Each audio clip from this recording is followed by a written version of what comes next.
Welcome to Cognitive Spirals, exploring the latest research into consciousness, cognition, and machine intelligence. Hey everyone, glad to be back. Ready to dive into some interesting stuff? Absolutely. Always a pleasure. What rabbit hole are we chasing today? Looking forward to it. Hope it's something that gets the gears turning. Today, we're revisiting the Othello World Model Hypothesis. It's been kicking around for a bit, but I think it offers some really interesting insights, especially when we're thinking about the limitations of current deep learning and the potential for more neuro-inspired AI. Othello? Interesting. I mean, it's a simple game, right? Black and white discs. What's so special about it that warrants all this attention in the context of AGI?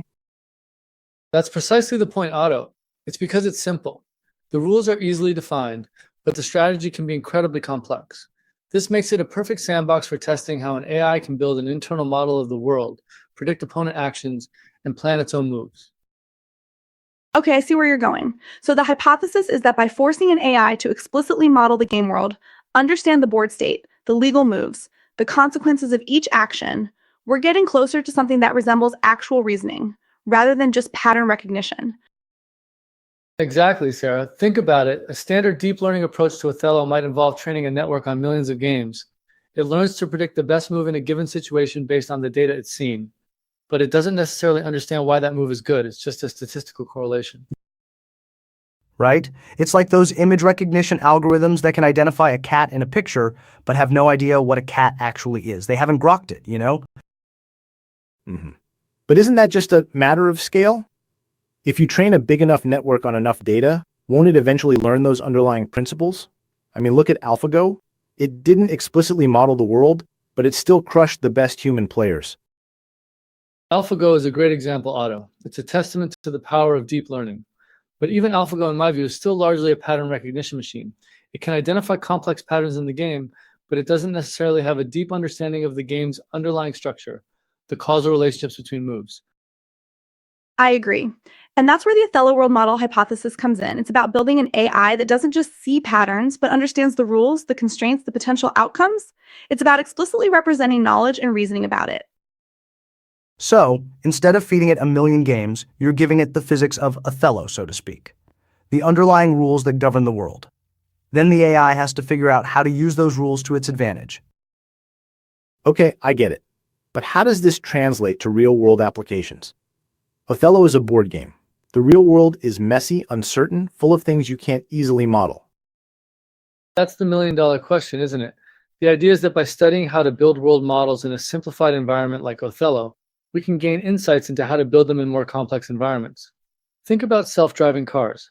A self-driving car needs to understand the rules of the road, the behavior of other vehicles and pedestrians, the potential consequences of its actions. Yes, and the car also needs to be able to reason about unexpected events. What if a ball rolls into the street? What if another car cuts it off? A purely pattern recognition-based system might not be able to handle those situations gracefully. A system that can explicitly model the world and reason about it would be much more robust. Or think about robotics in general. If you want a robot to perform complex tasks in a dynamic environment, it needs to have some kind of internal model of that environment. It needs to be able to predict how its actions will affect the world, and plan accordingly.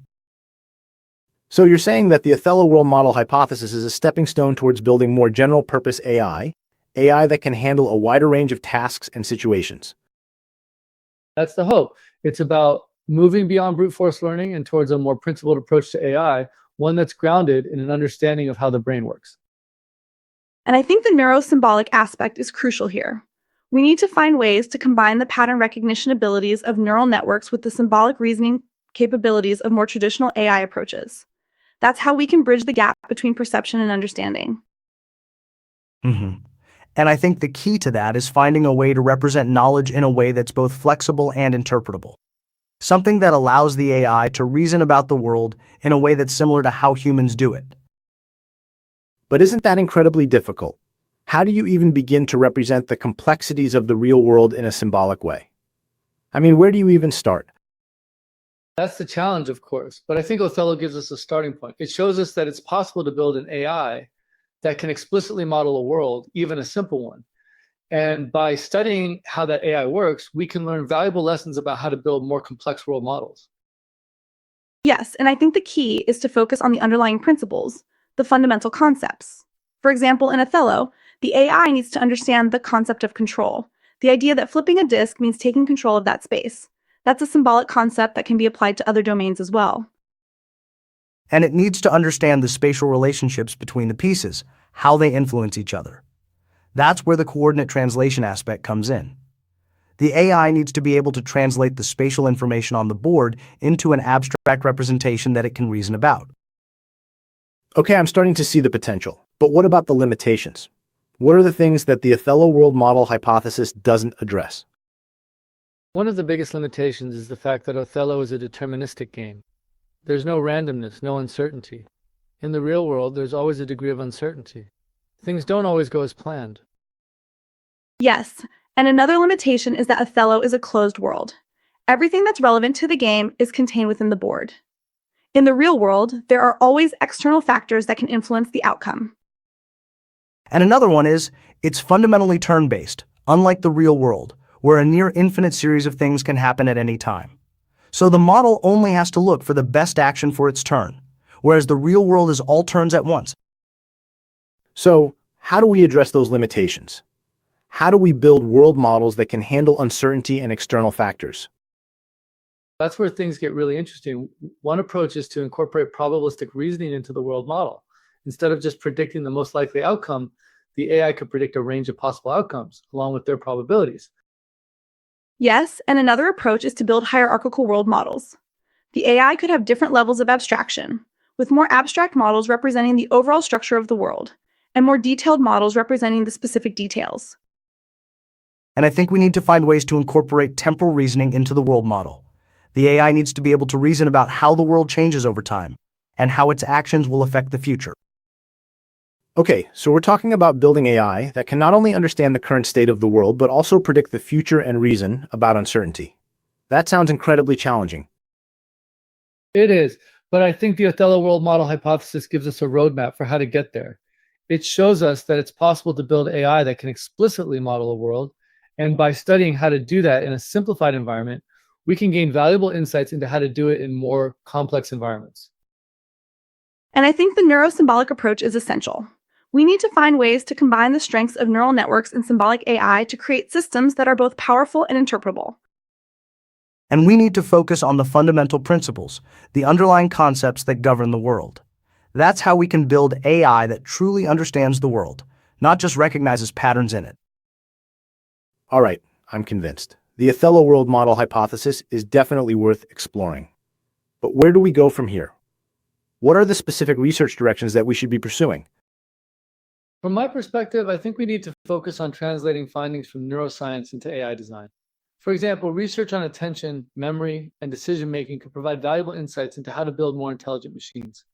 Also, how can we computationally model an agent's internal model and the dynamic interactions within this world? And how can we map neural structures directly to language model architectures?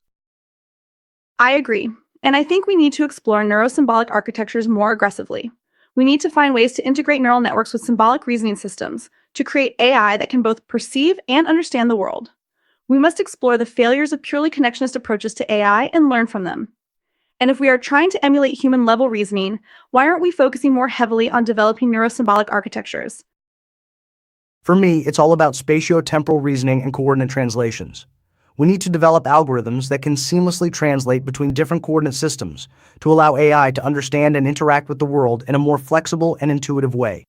What are the theoretical limits to how many and what types of coordinate systems are required, and how do we translate between them? And I think we need to focus on developing better metrics for evaluating the progress towards AGI. We need to move beyond simple benchmarks and find ways to measure the sophistication and adaptability of AI systems. If more data is the key, how can we ensure that the data we feed to these models is representative and avoids potential biases? And if the capacity for alignment emerges from complex interactions within a large network, then studying the computational trade-offs during training might reveal insights. Those are all excellent points. It sounds like we have a lot of work ahead of us, but I'm optimistic that by combining our different perspectives and expertise, we can make significant progress towards building truly intelligent machines. Agreed. It's a challenging but incredibly exciting field to be in. Indeed, the journey to AGI may be long, but I'm convinced that it's a journey worth taking. All right, that's all the time we have for today. Thanks for joining us on Cognitive Spirals. We'll be back next week with another deep dive into the fascinating world of AI and neuroscience. Thanks for listening, everyone.